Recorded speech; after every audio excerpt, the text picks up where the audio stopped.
안녕하세요. 이교수의 책과 사람 크리에이터 서울대학교 인류학과 이현정입니다. 이미 여러분들께서 많이 읽어보셨을 수 있고요. 오랜 기간 동안 베스트셀러를 넘어서 이제 스테디셀러로 자리 잡고 있는 책입니다. 그렇지만 아직 읽지 않으신 분도 있으실 것 같고 또 읽으신 분들도 한번 환기해 보시면 좋을 것 같아서 제가 가지고 나왔습니다. 바로 마이클 샌델의 돈으로 살 수 없는 것들입니다. 앞에서 마이클 샌델은 이렇게 말합니다. 이미 우리 사회는요, 시장 경제를 넘어서 시장 사회로 나아가고 있다고요. 그 얘기는 무슨 이야기냐면 경제적인 영역에서만 시장의 어떤 원칙이 작동하는 것이 아니라 예를 들어서 교육이라든지 환경이라든지 심지어 인간의 생명과 관련된 영역까지도 시장의 법칙이 작동하고 있는 그런 사회가 되었다는 것인데요. 그렇다면 이러한 사회는 정말 문제가 없는 것일까요? 마이클 샌델은 시장이란 어떤 면에서 굉장히 중립적이고 무색무취한, 그야말로 어떤 면에서는 어떤 도덕적인 요소와는 무관하게 여겨지지만 실제로 그렇지 않다라고 경고하고 있습니다. 시장에는 어떤 면에서는 특정한 가치가 개입되어 있다는 것이죠. 그렇다면 모든 것을 돈으로 사고 팔 수 있는 그러한 사회가 맞는 것일까요? 그는 도덕적인 담론, 그리고 더 좋은 사회가 되기 위해서는 돈으로 살 수 없는 영역이 무엇인가를 우리가 함께 생각해 볼 수 있어야 된다고 말합니다. 오늘은 제가 크게 3가지 사례를 들어서 여러분께 이 책을 소개해 드리려고 하는데요. 이 책에는 아주 많은 다양한 사례들이 나옵니다. 강의를 잘하는 사람들의 특징이 사례를 구체적으로 들어서 그것에 대한 이해를 분명하게 할 수 있도록 돕는 것인데요. 그래서인지 몰라도 마이클 샌델은 정말 다양한 사례들을 아주 구체적으로 들고 있어요. 그 중에서 제가 총 3가지의 사례를 들어서 여러분들께 마이클 샌델의 주장, 그리고 우리가 생각해 볼 지점에 대해서 말씀드려 보도록 하겠습니다. 첫 번째로는 대리 줄서기 사업입니다. 여러분들 예전에 그 영화관에서도 암표 같은 것이 성행했죠. 지금도 유명한 가수의 콘서트에서는 알게 모르게 암표가 성행하고 있기도 합니다. 그것은 순서대로 차례대로 줄 서서 그 기다리는 노동을 하지 않는 대신에 조금 더 웃돈을 주고 새치기를 하는 그러한 일인데요. 그런데 미국 워싱턴 DC에서는 심지어 의회의 공청회라든지 대법원의 방청권을 얻기 위해서 사람을 사서 그 사람들은 대개 노숙자거나 아니면은 이 일을 하고 있는 일용직 노동자들이라고 하는데요.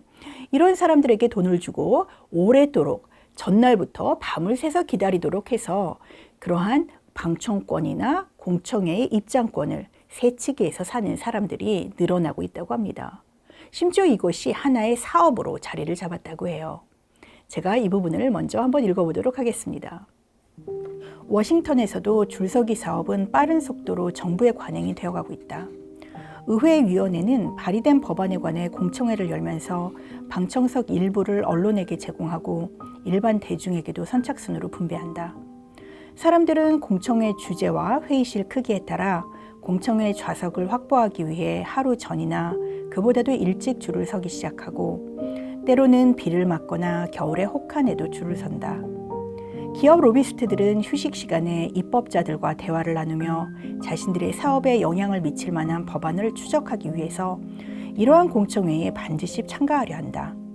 하지만 그들은 방청석 자리를 확보하기 위해 몇 시간씩 줄을 서는 것을 극도로 싫어한다. 이때 그들이 생각해낸 해결책이 바로 대신 줄을 서주는 회사에 수천 달러를 지불하고 대리로 줄 서는 사람을 고용하는 것이다. 대리 줄서기 회사들은 악천후를 무릅쓰며 줄을 서줄 퇴직자나 퀵서비스 배달원을 고용하고 요즘에는 노숙자도 점점 더 많이 모집하고 있다. 라인 스탠더들은 바깥에서 기다리다가 줄이 움직이면 의회 건물 안으로 들어가 공청회실 앞에 줄을 선다. 공청회가 시작하기 직전에 돈이 많은 로비스트들이 도착해서 남루한 옷을 걸친 라인 스탠더들과 자리를 바꾸고 공청회 입장권을 받는다. 대리 줄서기 회사는 줄을 서주는 비용으로 로비스트에게 시간당 36에서 60달러를 청구한다. 이대로라면 공청회 방청석 한 좌석에 1,000달러 이상 드는 셈이다. 라인 스탠더들은 회사로부터 시간당 10에서 20달러를 받는다. 워싱턴 포스트는 대리 줄서기 관행을 비판하며 이러한 세태가 의회의 품위를 떨어뜨리고 대중을 모욕했다는 사설을 실었다. 미주리주 민주당의 클레어 맥케스킬 상원 의원은 대리 줄서기를 금지시키려 노력했지만 성공하지 못했다. 그녀는 마치 콘서트나 축구 경기의 입장권을 사는 것처럼 특수 이익 집단이 의회 공청회 좌석을 돈으로 산다는 개념이 불쾌하다라고 말했다. 대리 줄서기 사업은 최근 의회에서 미국 연방 대법원까지 확산되고 있다. 대법원에서 열리는 굵직한 헌법소원 사건의 구두 변론을 방청하기란 쉽지 않다. 하지만 비용을 지불할 의사가 있다면 라인 스탠더를 고용해 미국 최고 법정에 좋은 좌석을 확보할 수 있다. 대리 줄서기 기업인 라인스탠딩닷컴은 스스로를 의회 대리 줄서기 사업의 리더로 부른다. 맥케스킬 상원 의원이 대리 줄서기 관행을 금지하는 법안을 제출하자 라인스탠딩닷컴의 소유주 마크 그로스는 이에 반대하고 나섰다. 그는 대리 줄서기를 헨리포드의 조립 라인에서 이루어지는 분업에 비유하면서 줄을 서는 각 일꾼도 자신이 맡은 특정 임무에 책임을 진다라고 말했다. 로비스트들이 공청회에 참석해서 모든 증언을 분석하는 데 능숙하고 상원의원과 하원의원이 현명한 결정을 내리는 데 정통하듯 라인 스탠더들은 기다리는 데 실력을 발휘한다는 것이다. 그로스는 분업이 미국을 일하기 좋은 곳으로 만들었다. 대리 줄서기가 이상한 관행처럼 여겨질 수 있겠지만 궁극적으로 자유시장 경제체제에서 가능한 하나의 정직한 직업이다 라고 주장했다. 전문 라인 스탠더인 올리버 고메스도 그로스의 의견에 동의한다. 그는 노숙자 보호시설에서 살고 있을 때 라인 스탠더 자리를 제의받았다. CNN은 기후변화에 관한 공청회에 출석하려는 로비스트를 대신해 줄을 서 있는 고메스를 인터뷰했다. 그는 CNN에 이렇게 말했다. 의회 복도에 앉아 있으면 기분이 조금 좋아져요. 마음이 으쓱해지면서 마치 내가 이곳에 속해 있기라도 한 것처럼 아주 사소하더라도 여하튼 무언가에 기여를 하고 있다는 느낌이 들거든요. 하지만 고메즈의 기회가 일부 환경운동가들에게는 좌절을 의미하기도 한다. 환경운동가 집단은 기후변화 공청회를 방청하기 위해 도착했지만 정작 공청회장에 들어갈 수 없었다. 로비스트들에게 고용된 라인 스탠더들이 일반 방청객에 배정된 좌석 전부를 독차지해버렸기 때문이다. 물론 환경운동가들이 그토록 공청회를 방청하고 싶었다면 밤새 줄을 서거나 노숙자를 고용해 대리로 줄을 서게 할 수도 있었다는 주장도 나올 수 있다. 어떠신가요? 뭔가 조금 그럴 수 있을 것 같기도 하지만 그래서 안 될 것 같은 좀 이상한 느낌이 들죠. 샌델은 이 문제에 대해서 두 가지 점을 들어서 비판을 합니다. 첫 번째로 먼저 이처럼 의회의 공청회라든지 대법원의 방청권을 로비스트들이 엄청난 돈을 내고 그 좌석을 모두 독점해 버린다는 것은 공정성에 문제가 있다라고 지적을 합니다. 어떤 입법의 그러한 문제라든지 아니면 의회와 관련된 이러한 이슈들은 모든 국민에게 기다리기만 하면 그 기회가 공평하게 돌아가는 그러한 평등한 권리에 기반하고 있습니다. 그런데 돈이 많은 사람만이 그 자리를 차지할 수 있다면 기본적으로 모든 국민에게 그러한 권리가 있다는 공정성을 훼손하게 된다는 것이죠. 두 번째로 지적하는 것은 부패의 문제입니다. 부패라는 게 왜 관련이 있을까 좀 의아해하실 수도 있는데요. 이 부패라는 것은 단지 어떤 정치인이나 아니면은 높은 사람에게 돈을 찔러주는 그런 것만을 부패라고 이야기하지는 않습니다.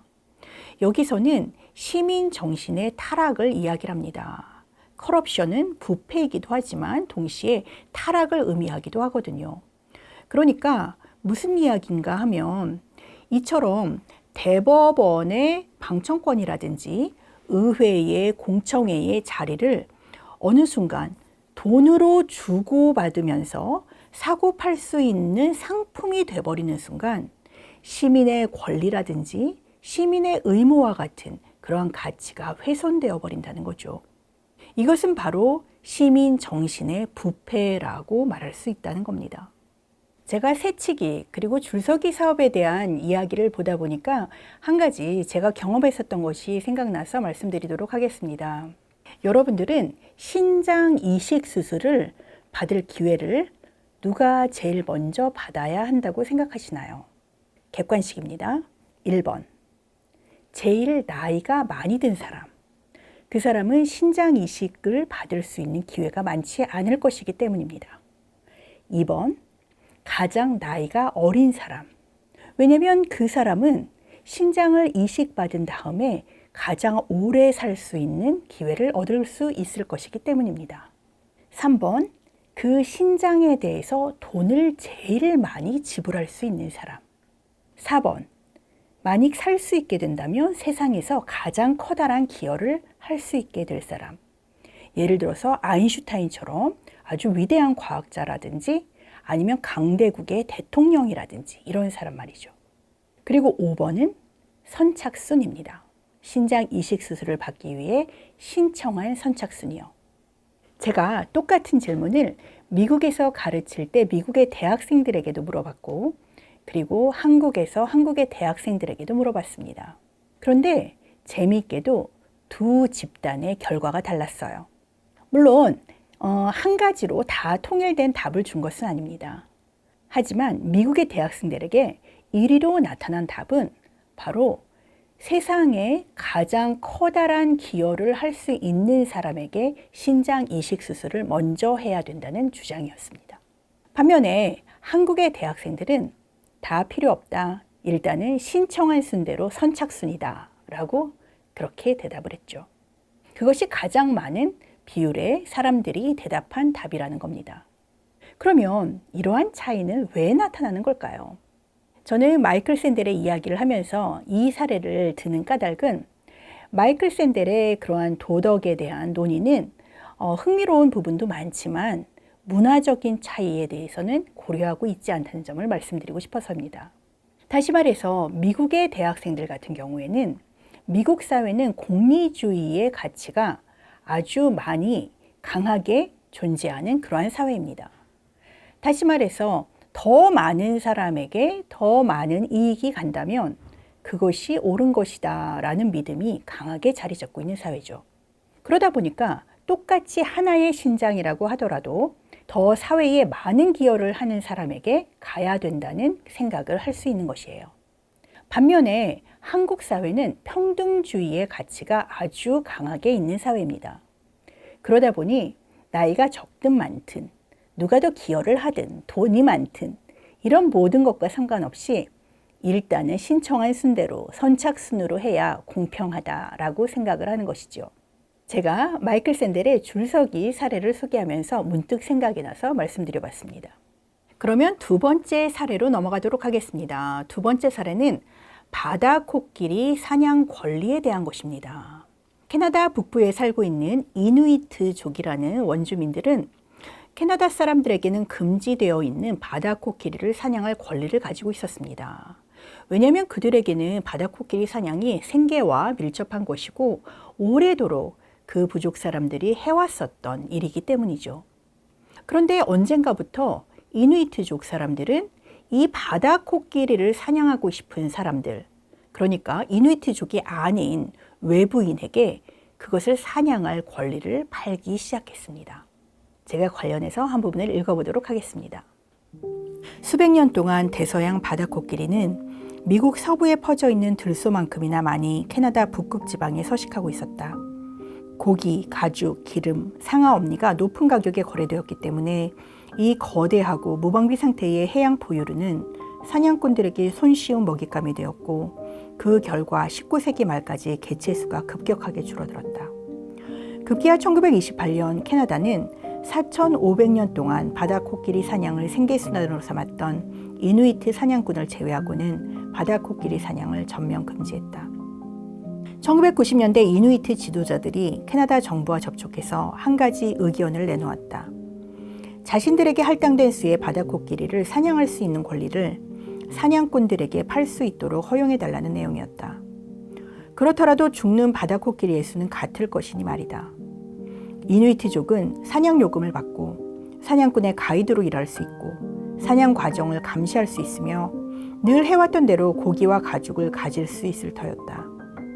이 방법은 기존의 사냥 할당수를 초과하지 않고도 가난한 공동체의 경제 상황을 향상시킬 수 있었다. 캐나다 정부는 이 제안에 동의했다. 오늘날 세계 각지의 부유한 트로피 헌터들이 바다코끼리를 사냥하려고 대서양으로 향한다. 그들은 바다코끼리를 사냥하는 특권을 누리기 위해 6,000에서 6,500달러를 지불한다. 하지만 잘 잡히지 않는 사냥감을 쫓거나 몰래 다가가서 사냥하는 전율을 느끼려고 가는 것은 아니다. 바다코끼리는 동작이 굼뜨고 위협적이지 않은 동물이기 때문에 총을 가진 사냥꾼에게 전혀 상대가 되지 않는다. CJ 시버스는 뉴욕타임즈 매거진에 기고한 흥미로운 기사에서 이누이트족의 감독하에 이루어지는 바다코끼리 사냥을 기다란 보트를 타고 총으로 아주 커다랗고 둥근 빈백 의자를 쏘는 행위에 비유했다. 사냥 가이드들은 바다코끼리의 10여 미터 근처까지 보트를 몰고 가서 사냥꾼들에게 언제 총을 쏴야 할지 말해준다. 시버스는 텍사스에서 온 사냥꾼이 사냥감을 사격하는 장면을 이렇게 묘사했다. 사냥꾼의 총알이 수컷의 목을 강타하자 바다코끼리의 머리가 획 젖혀지면서 옆으로 나뒹굴었다. 총알이 들어간 구멍에서 피가 솟구쳤다. 수컷은 미동도 없이 누워 있었다. 사냥꾼은 총을 내려놓고 비디오 카메라를 집어들었다. 이누이트 가이드들은 죽은 바다코끼리를 유빙 위로 끌어올리고 시체를 도려내기 시작한다. 이러한 사냥에 어떤 매력이 있는지는 가늠하기 어렵다. 도전하는 맛도 없고 오락 활동이라기보다 죽음 관광에 가깝다. 심지어 사냥꾼은 집에 돌아가 벽에 박제를 걸어놓을 수도 없다. 미국에서는 바다코끼리가 보호 대상이라서 신체 부위를 반입하는 것 자체가 불법이기 때문이다. 그렇다면 바다코끼리를 사냥하는 이유는 무엇일까? 틀림없이 사냥클럽에서 제공하는 목록에 올라있는 동물의 모든 종을 사냥해 보겠다는 목적을 달성하기 위해서다. 예를 들어 그 목록에는 아프리카 5대 동물로 표범, 사자, 코끼리, 코뿔소, 아프리카 물소가 있고 북극지방의 그랜드 슬램으로 술록, 사양소, 북극곰, 바다코끼리가 있다. 이는 칭찬받을 만한 목적도 아니고 여기에 반감을 품는 사람들도 많다. 하지만 시장은 스스로 만족하는 욕구에 판단을 가하지 않는다는 사실을 기억하라. 사실 시장 논리의 관점에서 본다면 이누이트족이 일정 수의 바다코끼리를 사냥하는 권리를 팔 수 있도록 하는 정책을 실시한 데는 그럴 만한 충분한 이유가 있다. 기존의 사냥 할당수를 초과하지 않으면서도 이누이트족은 새로운 수입원을 챙길 수 있고 사냥꾼들은 그들의 살생부 명단을 완성할 기회를 얻는다. 이러한 측면에서 바다코끼리를 죽이는 권리를 파는 행위는 자녀 출산 권리나 오염 배출권을 파는 것과 같다. 할당량이 정해져 있기만 하다면 시장 논리는 사냥 허가증의 거래를 허용함으로써 전체 행복을 향상할 수 있다는 것이다. 그러면 손해를 입는 사람 없이 행위에 가담한 당사자들은 이익을 얻는다. 네, 샌델은 이 바다코끼리 사냥 권리에 대해서 두 가지 점을 들어서 문제라고 지적을 하고 있습니다. 첫 번째는 아까 말씀드린 것처럼 부패에 대한 문제입니다. 원래 바다코끼리 사냥은 이누이트족에게 있어서 오랜 공동체의 전통이자 생계 수단이었습니다. 그런데 이것이 외부인의 사냥 권리로 뒤바뀌게 되면서 그 행위 자체가 성격이 변질된다는 것이죠. 바로 오락을 위해서, 그야말로 재미를 위해서 마구 동물을 살생하는 그러한 일로 변질된다는 겁니다. 또 한 가지 문제는 도덕적인 가치의 훼손인데요. 이것은 좀 전에 말씀드린 것과 좀 비슷한 것처럼 보이지만 또 다른 측면의 문제입니다. 좀 전에 말씀드린 것은 공동체의 전통과 그리고 생계 수단이었었던 그 바다코끼리 사냥이 오락을 위한, 단지 재미를 위한 살생으로 부패되어 버린 것, 타락한 것을 지적한다면 두 번째 도덕적 가치의 훼손이라는 것은 공동체의 전통 자체가 이제는 훼손된다는 겁니다. 공동체의 전통이라는 것, 그 바다코끼리를 사냥한다는 것은 그 이누이트족에게는 나름대로 신성할 것까지는 없다고 하더라도 나름대로 공동체에서 지켜오는 의미 있는 일이었을 것입니다. 그런데 이처럼 외부인에게 돈을 받고 파는 행위가 만연해지면서 공동체의 전통이라는 것은 돈으로 사고 팔 수 있는 그러한 것으로 가치가 떨어지게 된다는 것이죠. 마지막으로 자본주의 사회에서 어찌 보면 가장 끔찍할 수 있는 상황에 대해서 말씀드려 보도록 하겠습니다. 여러분들께서 들어보셨는지 모르겠는데 바로 청소부 보험이라는 것인데요. 저는 사실 이 사례를 2009년에 나왔던 마이클 무어의 다큐멘터리 자본주의 러브 스토리라는 그러한 다큐멘터리가 있었어요. 그 다큐멘터리를 보고 처음 접했었는데요.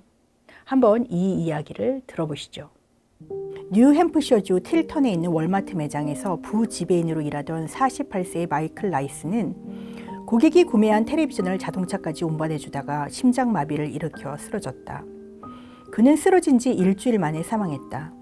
라이스가 사망하자 30만 달러의 사망보험금이 지급되었다. 하지만 보험금은 그의 아내와 두 자녀에게 돌아가지 않고 라이스 명의로 생명보험을 가입해 보험 수혜자로 이름을 올렸던 월마트에 돌아갔다. 미망인 비키 라이스는 죽은 남편의 생명보험금으로 월마트가 횡재했다는 사실을 알고 분노했다.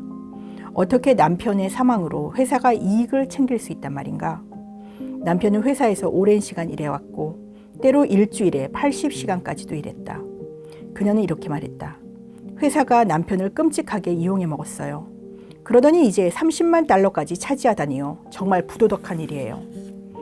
비키는 월마트가 남편 명의로 생명보험에 가입했다는 사실을 자신도 남편도 전혀 몰랐다고 했다. 보험에 대해 알게 된 비키는 남편의 사망보험금이 회사가 아닌 가족의 몫이라고 주장하면서 연방법원에 월마트를 상대로 소송을 제기했다. 비키의 변호사는 회사가 직원의 죽음으로 이익을 취해서는 안 된다고 주장했다. 월마트 같은 거대 기업이 피고용인의 생명을 걸고 도박을 하는 것은 비난받아 마땅하다. 월마트 대변인은 회사가 부지배인뿐 아니라 수리보수 직원까지 직원 수십만 명의 명의로 생명보험 증권을 소유하고 있다는 사실을 인정했다. 하지만 직원의 죽음에서 이익을 취하려 했다는 주장은 부인했다. 대변인은 이렇게 말했다. 월마트는 동료들의 사망에서 이익을 취하지 않았다. 우리는 직원들에게 상당한 금액을 투자했고 그들이 계속 살았다면 이익을 얻었을 것이다. 대변인의 주장에 따르면 마이클 라이스의 사망으로 월마트가 받은 보험금은 하늘에서 뚝 떨어진 횡재가 아니라 라이스를 교육하고 그가 사망하고 나서 그의 자리를 채우는 비용에 대한 보상금이라고 주장했다. 그는 회사에서 상당히 많은 교육을 받았고 경험을 얻었는데 이는 회사 측에서 비용을 들여야만 다시 만들어낼 수 있는 것이다. 회사가 자사 CEO와 고위 경영진이 사망하는 경우를 대비하여 그들의 자리를 다른 인물로 대체하는 데 드는 막대한 비용을 상쇄할 목적으로 그들 명의로 생명보험에 가입하는 것은 재기에서 오랫동안 이어져온 관행이다. 보험업계에서 사용하는 용어를 빌리자면 회사는 CEO에 대해 피보험 이익, 손해보험에서 보험사고의 발생에 의하여 손해를 입을 우려가 있는 피보험자의 경제적 이익으로 간단하게 말해서 사망보험금을 수령할 수 있는 권리를 갖고 이를 법으로 인정받고 있다. 하지만 평사원 명의로 생명보험을 가입하는 일은 상대적으로 최근에 나타난 현상이다. 보험업계에서는 이러한 보험을 가리켜 청소부 보험이나 죽은 소장농 보험이라 부른다. 최근까지도 이러한 보험은 미국 대부분의 주에서 불법이었다. 회사는 평직원의 생명에 대해 피보험 이익을 가질 수 없었다. 하지만 1980년대 들어 보험업계가 대부분의 주의회를 상대로 로비 활동을 벌이는 데 성공하면서 회사가 CEO부터 우편실 직원까지 전 직원의 명의로 생명보험에 가입할 수 있도록 보험법이 완화되었다. 1990년대까지 주요 회사들이 수백만 달러를 투자해 기업 소유 생명보험에 가입하면서 결국 수십억 달러 규모의 사망담보 선물 거래 산업, 투자자는 늙거나 병든 보험 계약자의 보험증권을 액면가보다 싼 값에 매입하고 보험 계약자는 살아있는 동안 보험금의 일부를 받을 수 있는 생명보험 전매 제도가 생겨났다. 직원 명의로 생명보험을 가입한 회사로는 AT&T, 다우케미컬, 네슬레 USA, 피트니 보우스, 프록터앤갬블, 월마트, 월트 디즈니, 윈 딕시 슈퍼마켓 체인 등이 있다. 회사가 이러한 병적인 투자 형태에 관심을 갖기 시작한 것은 세제 혜택 때문이었다. 전통적인 종신보험 증권과 마찬가지로 사망보험금은 면세였고 생명보험 증권에서 파생한 연간 투자 수입도 면세였다. 회사가 자신의 목에 가격을 매겨놓고 있다는 사실을 아는 직원은 거의 없었다. 미국 대부분의 주는 회사가 직원 명의로 생명보험을 가입할 때 직원에게 알리거나 직원의 승낙을 받아야 한다는 규정을 두지 않았다. 기업 소유 생명보험 증세의 대다수는 직원이 직장을 그만두거나 은퇴하거나 해고당하고 나서도 효력이 남아있다. 따라서 회사는 퇴사한 지 몇 년이 지난 직원의 사망보험금도 받을 수 있었다. 회사는 미국 사회보장국을 통해 과거 직원의 사망 여부를 추적했다. 일부 주에서는 회사가 직원의 자녀와 배우자 명의로도 생명보험에 가입해 사망보험금을 탈 수 있었다. 어떠신가요? 여러분들이 어떤 회사에서 일을 하고 있는데 그 회사에서 정말 밤낮 없이 열심히 고생하면서 일을 합니다. 그런데 내가 죽었을 때 알고 보니 그 회사에서는 내 이름으로 생명보험을 들고 있었고, 내가 죽게 되면 그 보험금을 회사가 가져간다라고 상상을 해보세요. 얼마나 끔찍한 일입니까? 내가 일하는 동안에는 나의 노동을 착취하면서 동시에 내가 죽은 다음에는 내 생명에 대한 보험금을 회사가 가져가는 이중적인 착취가 일어난다라고 느낄 수도 있을 것 같은데요. 이에 대해서 샌델은 그야말로 시장 논리가 가질 수 있는 가장 기괴한 형태의 그런 관행이라고 이야기를 합니다. 생명보험의 원래 목적은 남겨진 가족들에 대한 경제적 보호, 다시 말해서 상호부조와 도덕적 연대라는 그러한 특성을 가지고 있습니다. 그런데 기업이 직원의 죽음을 통해서 생명보험금을 받는 행위는 그와 같은 상호부조와 도덕적 연대의 의미를 완전히 상실하고 그야말로 현금 흐름을 더 획득하기 위한, 자산으로 만들기 위한, 면세를 얻기 위한 것으로 전락합니다. 또한 직원이 살아있을 때보다 직원이 죽었을 때 기업이 더 많은 이윤을 획득하는 것은 인간의 존엄성을 근본적으로 부정합니다. 그야말로 회사는 알게 모르게 저 직원이 빨리 죽어야 될 텐데 라는 그런 기대를 가지고 있다고 생각하면 얼마나 소름이 끼치나요? 이처럼 인간을 인격체가 아닌 수익을 내는 도구로 전락시킬 때 우리에게 얼마나 파괴적인 결말을 낳을 수 있는지를 보여주는 사례라고 할 수 있습니다. 네, 오늘 3가지의 사례를 살펴봤는데요. 요약하자면 샌델의 비판 지점은 공통적으로 2가지 지점을 향하고 있습니다. 한 가지는 공정성인데요. 다시 말해서 모든 것이 시장 논리에 따라서 거래되게 되면 돈을 가진 사람만 그것을 가질 수 있고 돈을 가지지 못한 사람은 그것을 가질 수 없는 그런 문제가 생길 수 있다는 겁니다. 그것이 언뜻 보면 그야말로 하나의 무슨 컵을 산다든지 연필을 산다든지 하는 것에는 커다란 문제가 아니라고 느껴질 수 있지만 우리 인간이 살아가고 또 존엄성을 지키기 위해서 가져야 할, 또 민주주의 사회에서 우리 시민들이 가지는 모든 권리와 의무의 영역까지 이런 것들이 확산될 때 공정성의 문제가 훼손된다는 것은 아주 커다란 문제가 아닐 수 없습니다. 그 다음에 2번째는 부패의 문제입니다. 원래 가졌던 행위가 그 자체가 가지고 있었던 의미가 아니라 다른 변질된 것으로 타락해버린다는 것이죠. 아까 말씀드렸듯이 바다코끼리 사냥이 그 전통적인 의미가 아니라 그야말로 사냥꾼들에게 오락의 재미, 그야말로 살생의 재미를 주는 것으로 타락해버린다든지 아니면 의회, 공청회에 참여하는 것이 민주주의 사회에서 시민의 권리였었던 것이 그야말로 단순히 돈을 주고 사는 그러한 소비 행위로 전락해버린다든지 이러한 점들을 들 수 있겠죠. 네, 오늘은 여러분들께서 이미 읽어보셨을 수도 있겠지만 한 번쯤 우리가 읽어보면 좋을 책 마이클 샌델의 돈으로 살 수 없는 것들을 소개해봤습니다. 여러분들께 오늘 영상이 도움되셨길 바라겠고요. 저는 다음 시간에 또 다른 영상으로 만나 뵙도록 하겠습니다. 감사합니다.